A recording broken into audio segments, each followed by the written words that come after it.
Hey, so back for another video. This is another one from the comments of, I think, the detailing video, and that is, what is the difference between a PCP and a PCH?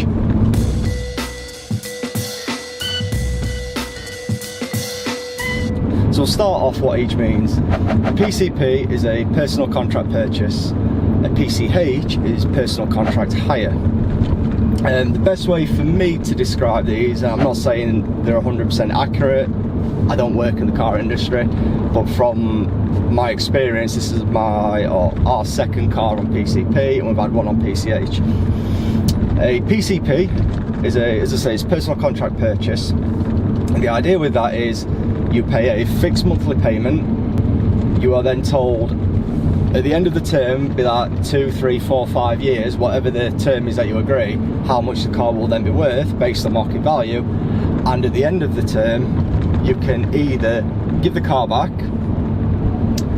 or you can purchase the car for the minimum value that they tell you, or I believe if it's worth more, they will give you the difference back. I may have explained that wrong, but that's the PCP. So one way of looking at it is that the PCP is you have a option of purchasing the car once you've done with it. Now PCH, which is personal contract hire, is essentially a long-term hire car. Now with this one, you are told you have no option to purchase the car at the end of it. You have the car for a set term, you know, again 2, 3, 4 years, whatever that might be, and at the end of that term you simply give the car back.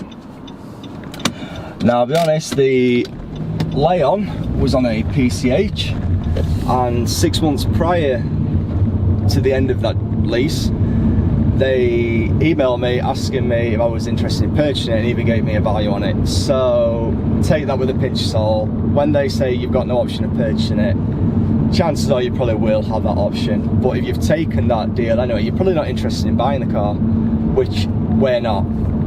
Now another thing we get asked is, what is the best? Is PCP or PCH the best deal? Now based on all of that, whereas one you're supposed to have the option of purchasing, the other one you don't, but even when you don't have the option, they still ask you if you want to purchase it anyway, they're essentially the same. So in my opinion, the best is depending on what your circumstances are. Now for us, we don't intend on keeping a car. We want to have a nice new car every 2, 3 or 4 years, ideally every 3 years. So there's no reason for us to buy the car. So this one, in this case, PCP for this was much better than any PCH deal. It was just far, far cheaper. And then we'll just give the car back at the end and start again elsewhere. Or, you know, maybe with Nissan, maybe with the same dealer if they give us a deal. So yeah, there is no real like best scenario. It's what suits you. If you think you may want that car at the end, then PCP is probably your safest bet, because you know you've got the option of purchasing it. If you just want a new car every couple of years, then it's literally a case of just crunching the numbers. You know, what are the deposits on either, and what's the monthly payments? The only other thing I would say, from I suppose an admin point, if you want to call it that, is a PCP, the car is yours. You get the logbook and everything. With a PCH, the car will always belong to the dealer.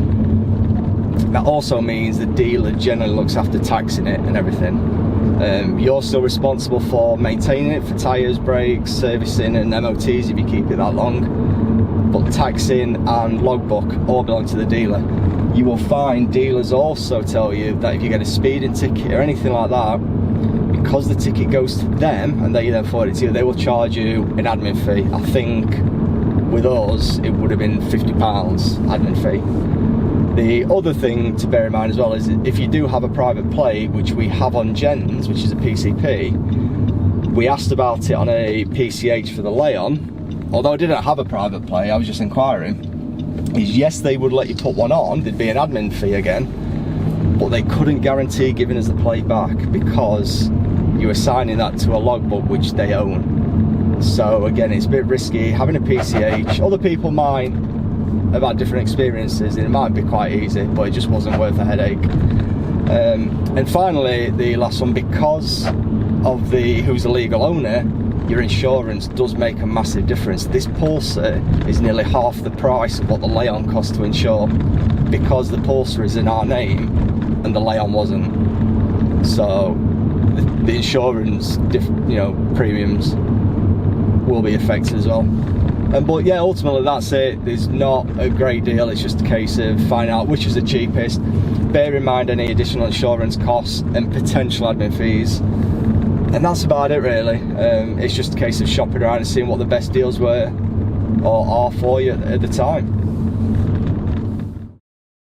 Oh, I've just seen my neighbours walking the dog, and they probably wonder why I'm talking to a camera in my car.